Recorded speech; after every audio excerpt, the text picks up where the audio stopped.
Everybody, what's going on? Jeff Rieger, another episode of the Daily Ticket. This one for Thursday, October 19th, 2023. Oh, we're so close to the weekend, people. We are so close to a football-packed weekend. I mean, think about Saturday, how great Saturday is going to be. You got Ohio State, Penn State. You got Michigan State, Michigan. We're going to get into that in just quite a second here. Then, of course, the Lions on Sunday take on the Ravens in a game that I'm not quite sure they're going to have any running backs for, and they're not even favored. And then if you want to watch a little hockey, Alex DeBrincat goes back to Ottawa Saturday at 1 o'clock. I mean, it is an awesome weekend.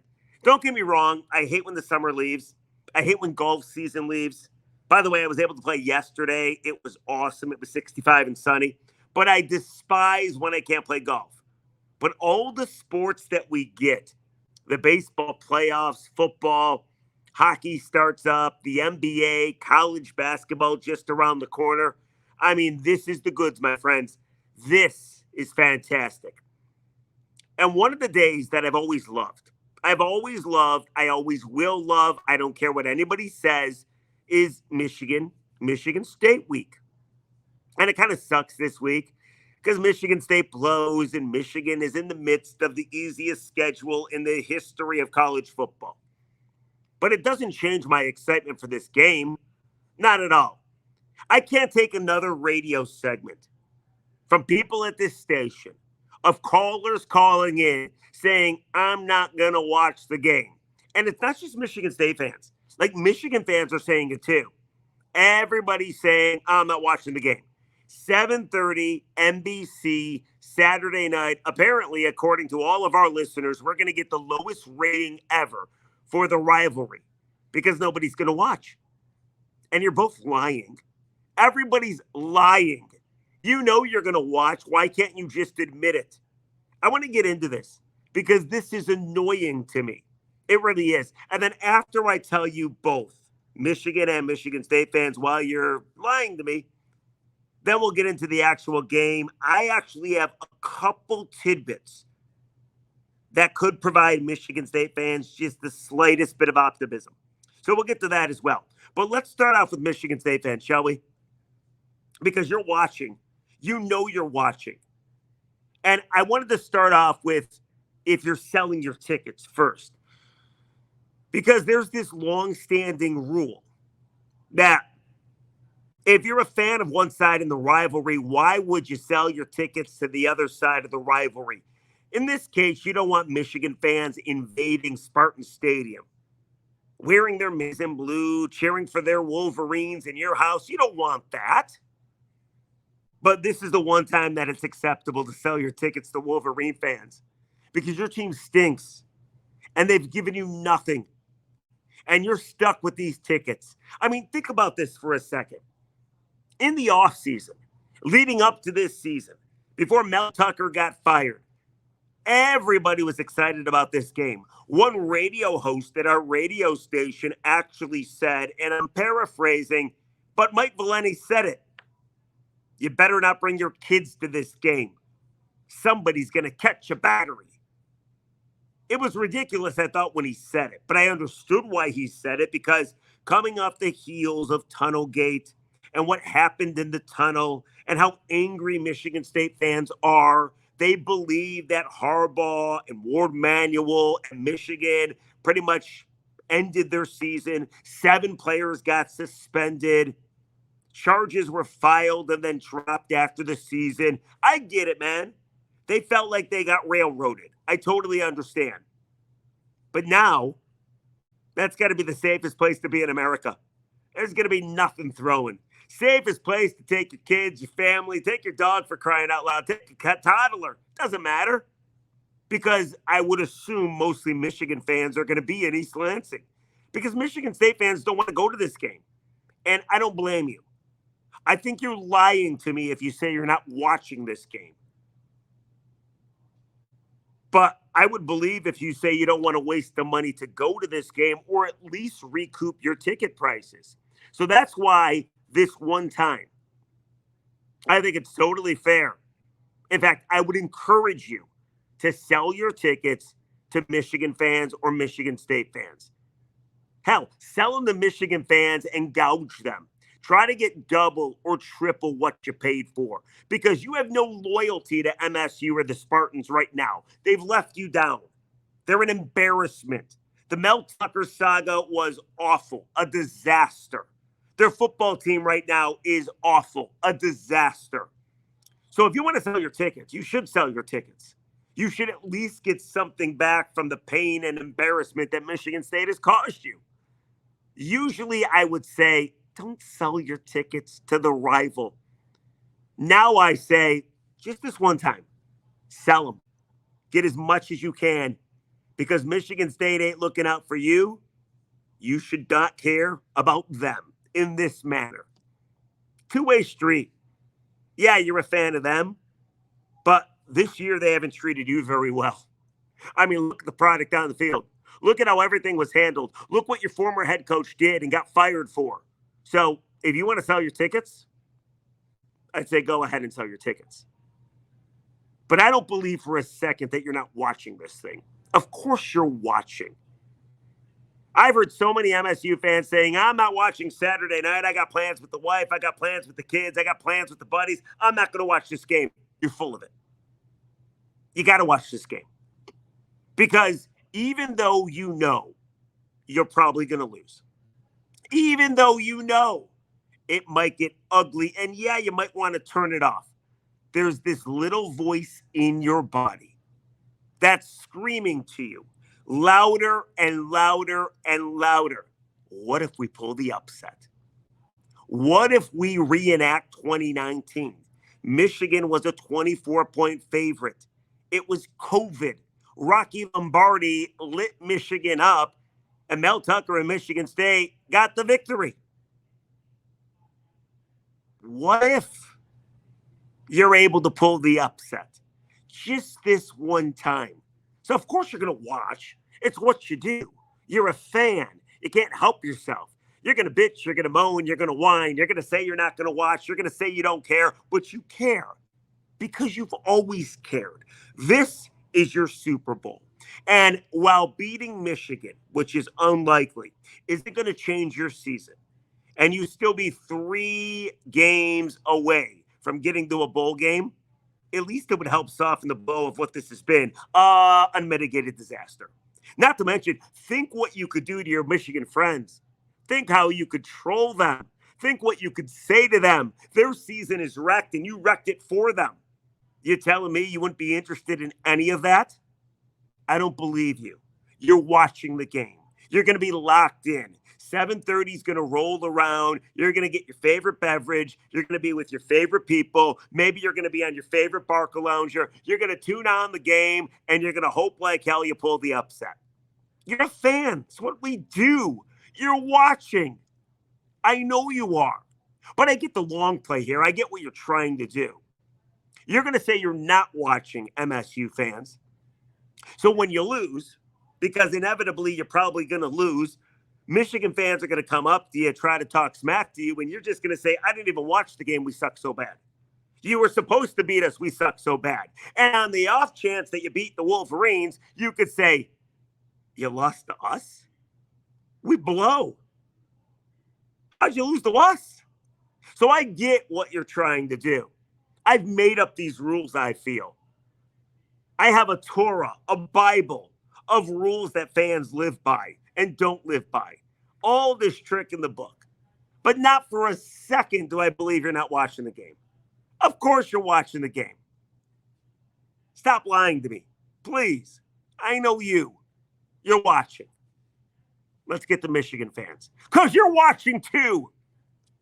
Michigan fans are also saying they're not watching. You want to know why they're saying they're not watching? Because they don't want MSU to realize that MSU is important to Michigan fans. Like, Michigan fans just can't come right out and say it. We want to kick your ass. Spartan fans have no problem saying it. Spartan fans are like, yeah, we want to beat you. This is our game. We want to destroy you. Michigan fans always love to say, we don't care about you. We're going to beat you by 30. I'm going to take the wife out for dinner. I'm going to take the week off. Oh, please. You don't want to give MSU the benefit of them knowing that you want to destroy them, and you should. It's a rivalry. And let me take you back to like 5 years ago when D'Antonio was in East Lansing and beating you. Nothing you wanted to do more than beat Michigan State. So let's stop acting like that. You're going to watch. You're going to want to destroy them. And maybe you want to get a little revenge for the tunnel yourself. Let's not forget it was Michigan State that started it, despite two Michigan players skipped into the tunnel. I know. Everybody likes to bring that part up like they had it coming, which is ridiculous. You're going to watch. You're going to want to win by 50. You're going to troll your Michigan State friends. And at the end of the day, you're going to love it because there was a time not too long ago when you could not beat Sparty. So I think you're lying to me too. You're going to freaking watch.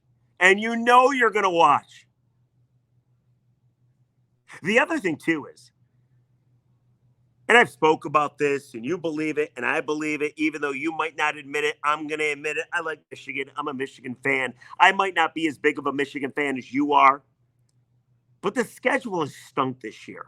Finally, we can watch the game that kind of matters. There's intrigue here, right? There's the tunnel gate of last year that both Michigan and Michigan State fans and the teams are probably pissed about still. Michigan has played nobody. 6-7 weeks of garbage. It hasn't been fun. It hasn't been entertaining. I was doing a radio show last weekend, I think it was. Texter text in says, if you're a true Michigan fan, you'll love this. Talking about the schedule. But if you're not, like you, Rieger, you don't like it. No. I don't think any Michigan fan likes this. Yeah, you like being undefeated. Yeah, you like being the favorites to win the national championship. But you don't like this schedule. You don't like the fact that every week is just a blowout against a powder puff. Not all your fault. The Big Ten's fault too, because the Big Ten stinks for the most part. But you finally have a game that's kind of exciting. I mean, yes, you're excited about Penn State on the 11th. Yes, you're excited about the Buckeyes at the end of the season. But this is the third game that at least you can get excited about in this garbage schedule. It's Michigan State. You want to beat them. You want to drub them. Let's just be honest about it, shall we? So I think you're lying to me, too, if you claim you're not watching. Now, I think Michigan fans will say, yeah, we're going to watch, but we're going to turn it off when it becomes a bloodbath. Doubt it. You're going to watch the entire thing because you're going to enjoy it. And you won't admit that you're enjoying it, but yes, you're going to watch. So comment section below. I want to hear from both Michigan and Michigan State fans. You both have said, from what I've heard on our radio station, that you're not watching the game. One of my favorite games of the year. You both have said you're not watching the game. You want to change your story? Why aren't you watching? Let me know. The comment section below. Now, let me throw a couple different things at you, too, while I have you here. Michigan State is not as bad as you think they are. Like, I don't think they're going to win the game, but the point spread is 24 points. Michigan State, their last two games, have been on the road in the Big Ten against Maryland, against Rutgers. They've held fourth quarter leads on the road. It's a 24-point spread. I would take Spartan. I would take Sparty. Because this game is always, for the most part, close. Go back the last 15 years. Michigan State has won 9 of the games. There was the one bloodbath that Michigan smoked them in 2019. Other than that, these games have been close. They always will be close. It's a rivalry. They're supposed to be close. So I would actually pick Michigan State to cover. I also would think if I'm Harlan Barnett, I'm going all Dan Campbell against the Rams 2 years ago in Los Angeles. I'm leaving nothing on the table. If I'm Harlan Barnett, I know I'm getting fired. Obviously. I know my staff is probably getting fired. So you got this game. What are you going to do this game? The biggest game for your fan base. No, winning this game does not get you the job. I would not think. But at least you go 1-0 against Michigan if you happen to win this game. If I'm Barnett, I'm letting it all hang loose. Fake field goals, fake punts, late hits, gadget plays, Trickery, trickery, trickery. I'm going for it on fourth down no matter where I happen to be on the field. I'm not giving the Wolverines the football. I'm going down swinging. If I'm a Harlan Barnett, I am conjuring from Mark D'Antonio and everybody I have at my beck and call.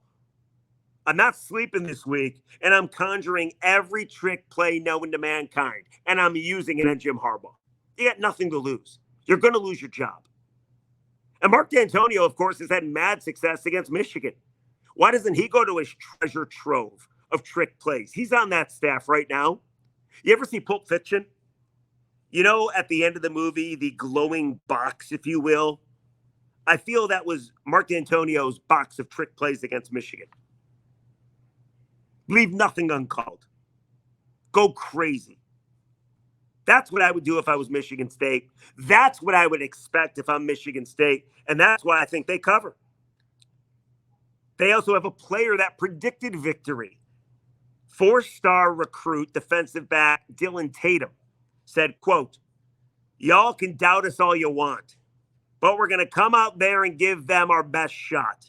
Really, this is the game for real. It's important, it matters, and it matters the freaking most. We're going to go out there and ball, I believe. And I believe we're going to win this football game," unquote. That's Dylan Tatum's words. Now, odds are Michigan destroys them, but not by over 24. Not by over 24. By the way, quick correction. Last 14 games, Michigan State has won 9 of them, not last 15 games. So I screwed that up. I wanted to correct that before I leave you. I don't believe you're not watching this game. I think you should watch this game. Both sides should be excited about this game. And as I've already mentioned, it's one of my favorites. So comment section below. What do you think? I love this game. And I've given you the reason why both fan bases should be excited come Saturday. And if you say you're not, I don't necessarily believe you. All right? Let's get to the comments, shall we? I read comments every podcast. The good comment, the bad comment. I read one of each. I appreciate the comments, the rates, the reviews, the downloads. Please keep doing that. Download the Daily Ticket wherever you get your podcast. Watch it right here on YouTube. You guys are awesome. Yesterday, I talked about Dan Campbell, how good he's been, how he really has overcome all the odds. He hasn't been lionized. He's changed the culture. Lions are the best football team in all of football. So I was talking about Campbell. Here is a comment. Let me read this to you. This one simply says, "Riggs, love the podcast. Love it. And you're absolutely right about Dan Campbell. How lucky we got to get a guy like Campbell. At the start, everybody laughed at him. Nobody wanted him. He started 3-13-1. I was convinced he stunk. I was convinced he'd go the way of other Lions coaches. But now look at him. More than anything, he's lived up to the hype, and he should win Coach of the Year." It's a good comment. I would agree with you. Dan Campbell's been unbelievable. Let's go to the bad comment, shall we? Here's the bad comment from Smarty McFly 5387. It simply just says, "Rieger is on coke again." I'm not. But you know what? I do find myself touching my nose a lot. And I actually did think to myself, I wonder if somebody thinks I'm doing coke. Because the last 2 to 3 podcasts, I've touched my nose way too much. I've watched them back. I'm like, yeah. So if you're listening to this and not watching, I'm currently touching my nose. I'm not on coke. I swear. Although I just had a Diet Coke not too long ago. So that's the podcast for today. Listen, this wasn't that deep. I totally get it. I didn't really break anything down. I wasn't talking about the Lions and their chances against Baltimore. We'll do that tomorrow. I just wanted to address this because it really annoyed me. I hear both sides of the fan base talking about how they're not going to watch the game. They're not excited about the game. That's nuts. It's hogwash. Stop it. Michigan, yes, will probably win. But both sides will be watching with bated breath come Saturday night. And if Michigan State happens to pull the upset, Michigan people might not want to pick up the phone when their Spartan brethren give them a call on Sunday or even late Saturday night. Claim you're not watching. I know you're watching. But comment section below if you disagree. If you're not watching, please tell me why. What are you doing instead? Apple Orchard? The movies? Going to the skeleton display in Northville? I don't know. Let me know. That's the episode of the Daily Ticket for today. We'll catch you tomorrow. I am a little high-strung today. I admit this. So I could see why that ticket texter, or that commenter rather, thought I was on coke. What are you going to do? All right, we'll catch you tomorrow on the Daily Ticket. Bye, everybody. It's been a blast. See ya.